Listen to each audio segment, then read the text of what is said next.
Hello everyone, I'm so excited that you're here on this channel, Solo Scriptus. I'm the host of this channel. My name is Gustavo. I'm hoping that the that God use this channel, that God use me, that God use the information that is written in His Word to be able to reach out and to talk to people about what does the Bible actually say. It's really important that we go back and we look at it and we review it with fresh eyes to be able to see what is God trying to tell us, and can we learn something new in the Bible, something that we thought we already knew, right? So that's what this whole series is going to be about. It's going to be about the Bible and trying to relearn what we thought we knew, or what we thought the Bible said, right? So in order to be able to do this, obviously you need a Bible. Okay, so whatever type of Bible you have, if it's American Standard, New International Version. I myself have a Bible that's the New Living Translation. It's the NLT Bible. I have a version that is bilingual, both English and Spanish, so it has both next to each other, side by side. You have a Spanish on one side, English on the other. It's really beneficial to be able to see more than one version. So it's incredibly useful to be able to have a Bible. If you have a paper version of the Bible, it's great to be able to use a highlighter, to be able to use a pen or a marker, and to go and make little notes on the side of the Bible. Now, to some people that might seem sacrilegious, but remember when you were in school and you were studying something, you're really looking at something, really wanting to learn something, it was very, very helpful to be able to make notes right then and there as you were thinking, as you were reading. The Bible is a sacred book, but God is not going to punish you for studying His Word, right? You can go ahead and make notes, make comments. This is your Bible. This is your communication with God. If you want a little notebook off to the side where you can write your notes, you can feel free to do that as well. You can go ahead and have a notebook off to the side so you make your little comments, make your notes, whatever it is that you might need. If you can, it would be great to have a number 3, which is a Bible app on your phone, or a Bible app on your device, your computer, whatever it might be. I have 2 different Bible apps on my phone. The first one that I have is just the Holy Bible. You go into the App Store and you type in Bible, and it's usually one of the first ones that pop up. The reason why you want to have a Bible app on your device is because it allows you to be able to see multiple versions. Now, when you have a paper Bible, you only have the version that you have. If you have a Bible app, then you can go ahead and you can see and access multiple Bible versions. The app that I use allows you to be able to listen to some versions of the Bible.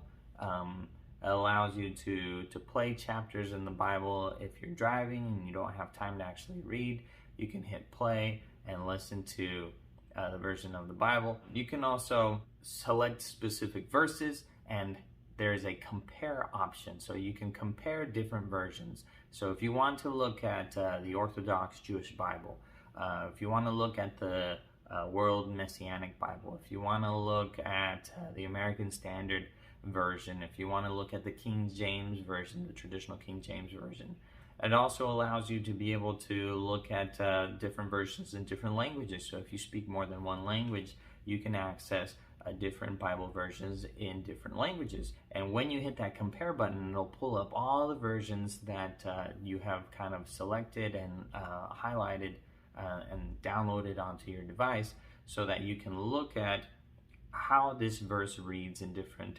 translations, and it gives you a better understanding of what the overall message of that verse is. Now, the second Bible app that I use allows me to access the King James Version along with what we call the concordance, or the Strong's Concordance. What it is a It's like a compilation of all the Hebrew and Greek words that are used in the original scriptures, and has the words written out and definitions of them. If you have access to a digital version of this one, like on an app or on a website of the Strong's Concordance, you can also see all the different verses in the Bible where that same word is used, so you can compare it in different contexts and see what is this word more than likely mean in different situations. I highly recommend, if you have a desktop device, this one is especially great for you. So if you have a desktop device, there is a program out there that's a free program. It's called eSword. And eSword, very similar to the Bible app that I had mentioned earlier. This Bible app that you can use on your computer, on your desktop, allows you to be able to access multiple Bible versions, which is great. Once again, it has a compare feature so that you can compare a verse that you're looking at specifically in all your different Bible translations, and some of the Bible versions also have Strong's numbers in them. So that you can look at the original Hebrew word, so that you can look at the original Hebrew or Greek word and see where it is used in the Bible, and some of the definitions that are commonly given for that word. If you do not have access to one of those, or if you prefer paper copies, there's lots of different concordances out there. I have this Bible that my brother gave to me. Okay, it's the Interlinear Bible. It has the Hebrew, the Greek, and the English versions all in here. And as you open it up and you read it, it's very small, fine print, but it has the Greek or the Hebrew, in this case, because I'm in Deuteronomy. It has the Strong's numbers up on the top. It has the Hebrew words, it has the English translation. So you can go through and you can look at all the different words in their original context. So I highly recommend having access to either the Strong's Concordance through a app like the King James with Strong's Concordance, or you can look at just have a concordance app, or access it via a website like BibleStudyTools.com. Those are all great. Next thing that I recommend that you have would be a concordance. So a Bible concordance is incredibly helpful. It is a book of basically topics. So you can have a biblical concordance. This one says a topical concordance of the Bible. And as you look through here, you might see something that you're interested in. So you can see, for example, I'm talking about dedications in this chapter here, or this section of the book. I have dedication of children, dedication of a church.